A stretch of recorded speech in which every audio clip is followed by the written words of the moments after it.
राजस्थान के बूंदी के किसान परेशान हैं। कर्ज इतना है कि आत्महत्या ही एकमात्र रास्ता इस वक्त दिख रहा है। किसान लगातार हो रही फसल की बर्बादी से तो परेशान हैं ही, परिवार चलाना भी उनके लिए मुश्किल हो रहा है।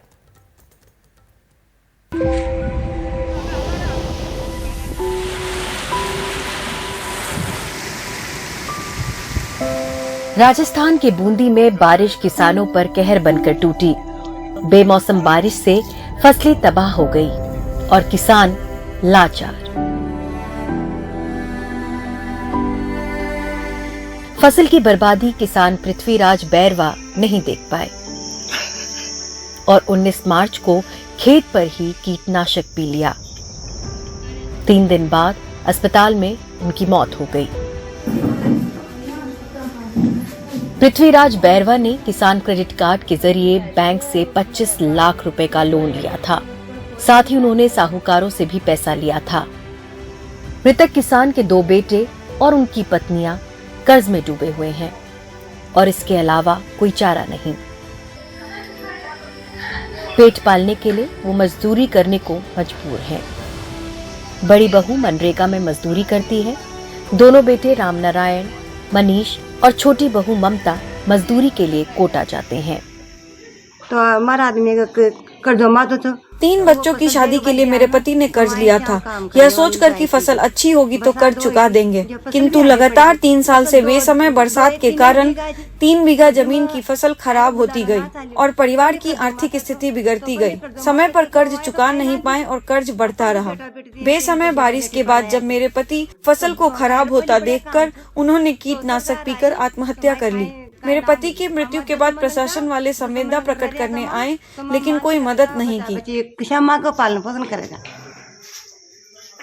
ज्यादा कर्जा हो गया, 15-20 लाख कर्ज हो गया। तो कहाँ जमीन बेच दी, ज्वारा वापिस दो का। मेरे ससुर ने पारिवारिक कारणों से 10-12 वर्ष पहले कर्ज लिया था। अच्छी फसल नहीं होने से आर्थिक स्थिति बिगड़ती रही और कर्ज बढ़ता गया। फसल खराबी की वजह से परेशान होकर मेरे ससुर ने कीटनाशक पीकर आत्महत्या कर ली। अब हम परिवार के लोग मजदूरी कर अपना पेट पाल रहे हैं, लेकिन कभी काम मिलता है और कभी नहीं। आए दिन कर्ज मांगने वाले तकाजा कर रहे हैं। ससुर जी की मौत के बाद जनप्रतिनिधि सहायता करने का आश्वासन देकर गए थे, जो आज भी पूरे नहीं हुए। 10 मन गेहूं पेट भरा कर जो दे।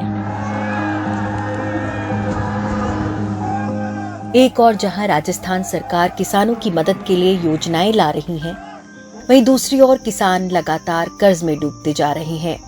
कर्ज में डूबने की बड़ी वजह है खेती में लागत ज्यादा और मुनाफा कम। किसान पृथ्वीराज बैरवा ने तो कर्ज में डूबकर आत्महत्या कर ली, लेकिन बूंदी जिले में कई और किसान हैं जिनके हालात उतने ही खराब हैं।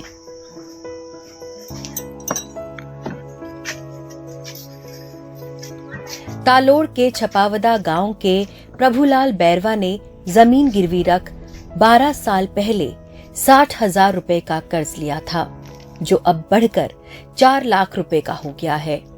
खेती से इतनी कमाई नहीं कि वो कर्ज चुका पाए और उनकी हालत लगातार बिगड़ती जा रही है। रुपया लिया 60,000 रुपया लिया तो मेरी 12 साल पहले 60,000 रुपए कर्ज लिया था। रोग लगने, पानी भरने और अन्य प्राकृतिक आपदाओं के चलते फसल लगातार खराब होती रही और आर्थिक स्थिति बिगड़ने के कारण जमीन गिरवी रखनी पड़ी। कर्ज की राशि बढ़ते बढ़ते 3 लाख हो गई है। मेरी 3 बीघा जमीन आज भी गिरवी है। मेहनत मजदूरी कर 7 सदस्यीय परिवार का पालन पोषण कर रहा हूँ। 40,000 रुपए और जमीन पर लोन ले रखा है। मेहनत मजदूरी कर जमीन का लोन छुड़वाने का प्रयास कर रहा हूँ। यही हाल ठकीरिया कलां के किसान बाबूलाल गुर्जर का है। कर्ज के चलते 8 में से 6 बीघा जमीन उन्हें बेचनी पड़ी। फिर भेड़ पालने का काम शुरू किया, लेकिन उसमें भी नुकसान उठाना पड़ा। बाबूलाल गुर्जर ने 8 साल पहले 1 लाख रुपए का कर्ज लिया था, जो ब्याज के साथ अब 4 से 5 लाख रुपए हो गया है। किसान क्रेडिट कार्ड से भी उन्होंने 60,000 रुपए का कर्ज ले रखा है। किस्ती बेचनी पड़ी तमाशा। 8 साल पहले खेती के लिए 1 लाख रुपए का कर्ज लिया था। कर्ज पर ब्याज बढ़ता गया तो जमीन बेचकर कर्ज चुकाना पड़ा। अभी भी 4 लाख का कर्ज मेरे सर पर है। भेड़ बकरी पालन कर आर्थिक स्थिति सुधारनी चाहिए, पर भगवान ने उसमें भी साथ नहीं दिया। वर्तमान में बेलदारी कर परिवार पाल रहा हूँ।